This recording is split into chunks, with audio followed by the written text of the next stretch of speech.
What's up guys, Vital Syntax here, and the very first gameplay for Battlefield 4 has been officially released. There's a link in the description if you haven't seen it already, but in this video I'm going to be breaking it down into a ton of different details, showing the different locations, weaponry, characters, attachments, and a bunch of other information that you probably didn't notice the first time you watched the video.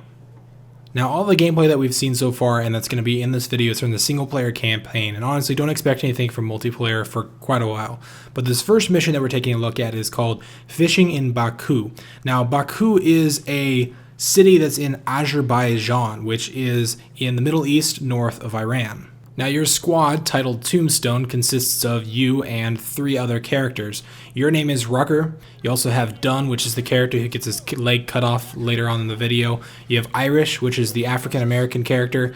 And you have Pack, which is the guy who's wearing the beanie throughout the trailer. So the Tombstone squad is tasked with retrieving some intel for the US military. Eventually, you guys grab that intel, and you're supposed to meet up at a safe house. And Iris gets into a little bit of a scramble. You have to give him some protection, but eventually your ultimate goal is to get to the extraction point, which is on the rooftop of a factory. Now, things don't necessarily go as planned, as you'll see later on through the video. So the trailer actually kind of starts in a weird way. It starts out at the end of the trailer, then it cuts back to 15 to 16 minutes earlier, and then progresses from there to kind of explain what caused the events that led up to this submerged car underwater.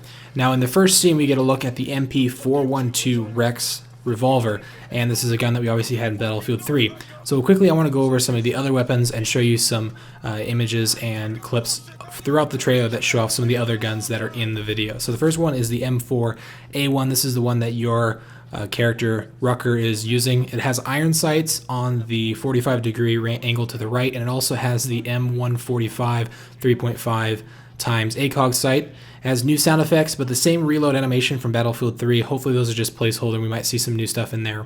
There's also the G17 pistol, the M416 assault rifle with an ACOG and a silencer attachment. There is an AEK 971. Basically throughout the trailer, it seems like most of the enemy players that you're playing against, or enemy AI that you're playing against, are using the AEK 971. Some of them have attachments like a reflex sight and other things. Next one is the M249 SAW light machine gun. There's also a couple sections with the sawed-off 870 shotgun with a Trigicon RMR reflex sight, similar to the one we had in Medal of Honor Warfighter. There's also the PKA 3.4 times scope, a couple different scenes on one of the AEKs, and there's also the M320 grenade launcher when he takes out the helicopter that's chasing them in the car that they're driving. And lastly, don't forget the M32 grenade launcher that we also get a couple clips of.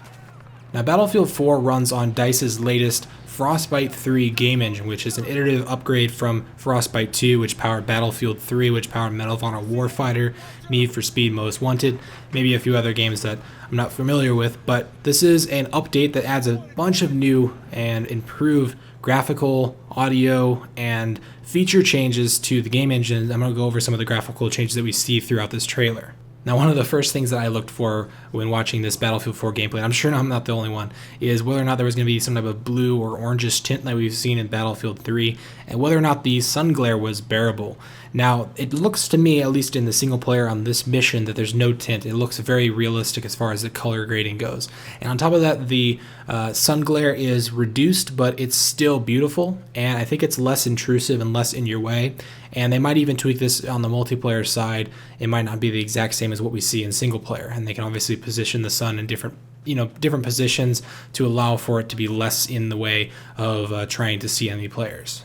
Another thing that I looked for was whether or not there was a flinch or suppression mechanic, and although it's really impossible to tell until we get our hands on it or there's some type of official confirmation from DICE themselves, there's a couple scenes where you can see a flinching mechanic where the player gets shot by enemy incoming fire and his aim gets offset a little bit, but it doesn't seem like when getting shot with enemy bullets there was any type of suppression effect. But I did notice when when your character Rucker was getting shot by the helicopter towards the end of the scene, there was a lot of blurriness, there was a lot of suppression, blood all over the screen, but I guess that's kind of expected when you're getting shot by explosive rounds from a helicopter. So I can't confirm or deny whether or not suppression is in the game, but from the looks of it, as far as actual bullets whizzing by, there is no real blurriness. It might still affect recoil and bullet deviation, but from the looks of it, there is just a flinch mechanic, at least in the single player component. Let's hope that there's not suppression in the multiplayer, at least some type of tweaked form of it.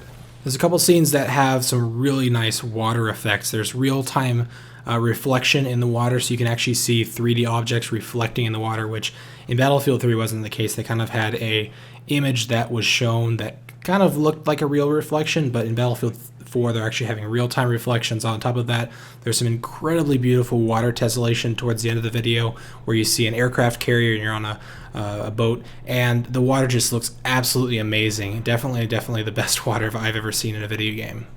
Another huge upgrade or addition that I saw and noticed with the Frostbite 3 game engine coming from Frostbite 2 is the particle effects and the physics effects. I mean, if you see some of the particle effects that go on when you see huge explosions, there's millions of shattered shards of brick or debris just flying all over the place, dust and dirt, and that's all looks like it's either cinematically rendered, which is kind of hard to tell with a single player mission like this, or it's actually like being real-time calculated with physics or some type of implementation of that on AMD side or something. But it looks absolutely amazing. Explosions, gunshots, and the new destruction system. It looks like you can actually chip away at cover a little bit more, and when you do chip away at, like, for example, cement that leaves behind the metal reamings that are built into the cement to reinforce it. Now, there's some type of new single-player mechanic that I haven't seen in the previous Battlefield games, where he essentially just kind of pulls up one of his hands and auto-spots all the enemies in the area. You can see the little Dorito over each player, and I think that might be like telling your squad mates to maybe fire at these enemies, or telling the helicopter that's flying above you to give you suppressing fire, things like that. But it does seem kind of silly that you can spot all the enemies with a single click of a button. Hopefully that's something that's adjustable with the different difficulty settings. But it's definitely cool that you can kind of direct and tell the AI that are playing with you, your squad mates, kind of what to do or how to play out the mission that you're involved in. If we quickly take a look at the heads-up display or the HUD, it's pretty basic stuff. It's pretty self-explanatory. You can see a health indicator. You can see your ammo, how many grenades you have, presumably what class you're playing as. There's a little Thunderbolt icon that I think means that you're playing as the medic player.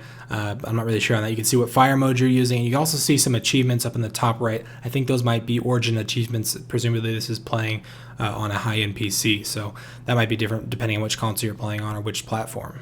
The dog tag assassination system that we saw in Battlefield 3, and including the multiplayer for Battlefield 3, it looks like it's returning. You can see this animation where he stabs the guy in the neck, pulls his dog tags off. It looks kind of similar to one of the animations in the BF3 multiplayer, but it's definitely refined and looks a lot more polished, and hopefully that will translate over into the multiplayer as well, because I really like the knife takedowns and kind of the dog tag system where you can take people's dog tags. It kind of adds this extra layer of gameplay to the multiplayer.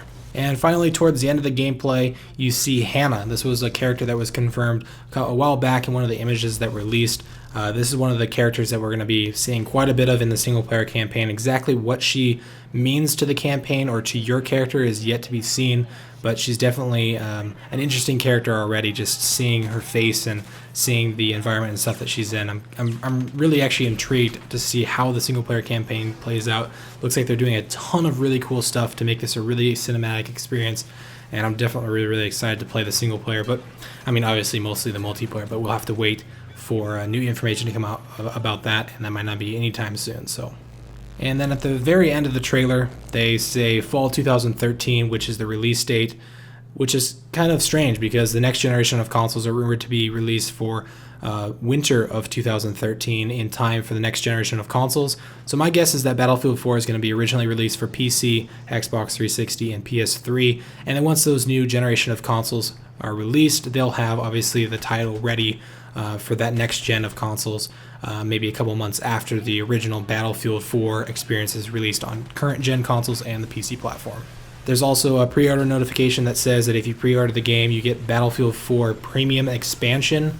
I guess it's going to be an expansion pack that's available to only premium members maybe, and it might be required to pre-order. I think it is required that you pre-order to get that expansion pack, and you also get beta access to Battlefield 4's beta, which is going to be in the summer by pre-ordering. Presumably, if they keep their promise, you'll also be able to get beta access to Battlefield 4 if you pre-purchased Medal of Honor Warfighter back when that came out. So anyway, that wraps up my very in-depth look at this first gameplay of Battlefield 4. Overall, I'm incredibly blown away. The cinematics, the animation, the characters' faces and their movement, and the weapon sound effects, the environment, the new graphics, the new engine, the shooting mechanics, it all is incredibly beautiful and way improved on what we saw with Battlefield 3. I'm incredibly excited for Battlefield 4, and if you guys hopefully found this video helpful or enjoyable, feel free to give me a like or a favorite. Let me know in the comments down below if there's anything I missed or made a mistake on, or if there's any opinions you'd like to share about Battlefield 4. But anyway, thanks for watching. I'll see you guys in the next one. Remember to subscribe for more Battlefield 4 videos.